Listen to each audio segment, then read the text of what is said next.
Hey everybody, my name is Palmer or Balm, and I am a content creator for Electrify Steel, and this is my mental health story. I started struggling with mental health realistically probably the end of senior year of high school, but I didn't really start noticing it until freshman year of college.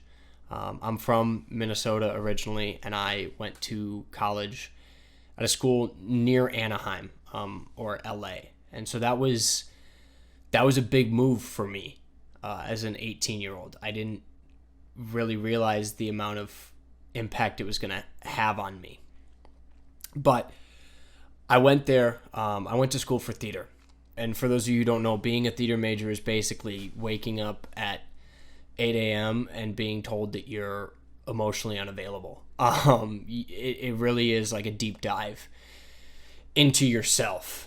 And as an 18-year-old who was scared of, being that far away from home and just who I was not ready to answer the questions about myself.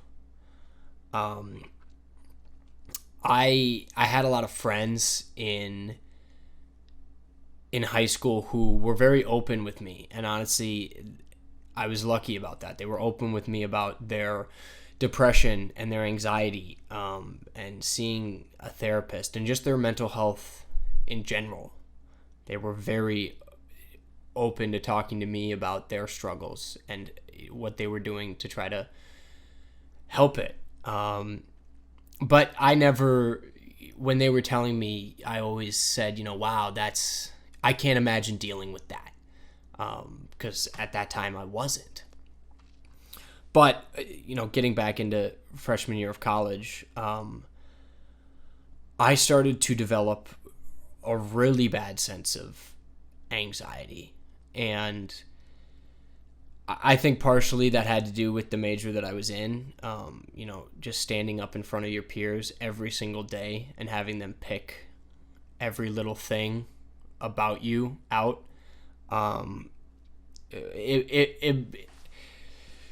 There's no really way I can think of that it wouldn't, get under somebody's skin and make them think about themselves.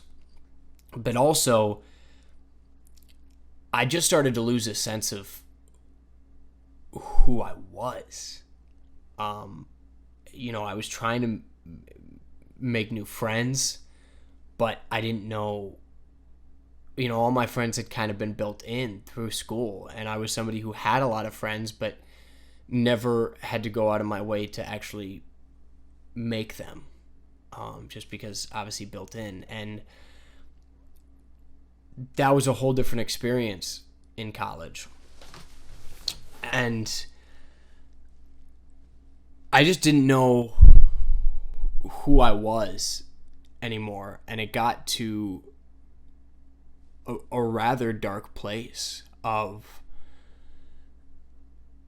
not even wanting to try to make friends because I was so scared about what people thought of me because I didn't know what I thought of myself. I had one professor who I think noticed this in me a little bit. And once again, it might sound weird that for anybody to hear this that isn't within that community, because it sounds like something that a professor should not say to you, but it was very normal for this kind of thing to be said. I was in class one day, and she looked at me and she told me to stop. I was performing a monologue in front of the class, and she told me to stop, and she said, "Palmer, why do you seem so angry?" She said, "Every time you try to portray love or affection or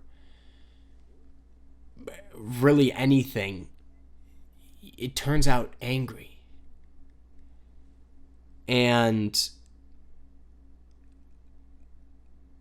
I sat there for a second because it was so... It's a question that I had never even thought of. But as soon as she said it, I realized, like, wow, since kind of the end of senior year when all this started, I wasn't myself anymore. I was just like, I was angry at other people, but I was also angry at myself, because I was like, who the hell am I anymore? I was not happy with who I was. And I looked at her, and I looked at all 15 of my classmates that were in the class with me. And I just told her, I said, I don't know who I am. And to be honest, it sounds like that would be a refreshing thing to say it out loud. And it was honestly the opposite, because I think that I had not really embraced the issue, which is I hated looking in a mirror. I hated being social, because I was picking every little thing about myself, and it was all negative. So I just hid from a lot of situations. And I mean, that'll take a toll on anybody. Fast forward, I did finally decide to leave that school, because I finally came to the realization that I need to work on something, because I can't keep hating myself. So I ended up going home to Minnesota, and I moved back in with my parents. And I told them, I said, hey, I want to go talk to a therapist. Which was an interesting thing to tell them, because my family does have a history of mental health kind of through and through, but obviously even still today there's a stigma. But my parents came up in the generation that talking to a therapist was not something that you were open about. It was not looked at as a good thing. But like I said, my friends all the way from high school, I had a couple of them that were very honest about talking to a therapist and being on medication for anxiety, depression, even OCD, and just other mental health issues. And so I told my parents, I said, I need to talk to somebody about this, and it can't be them. So they graciously helped me find a therapist.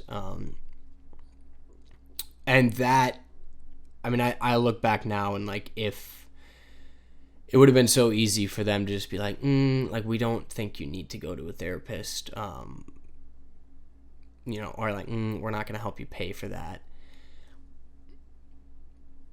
It would have been like, I don't know where I would be today, quite honestly.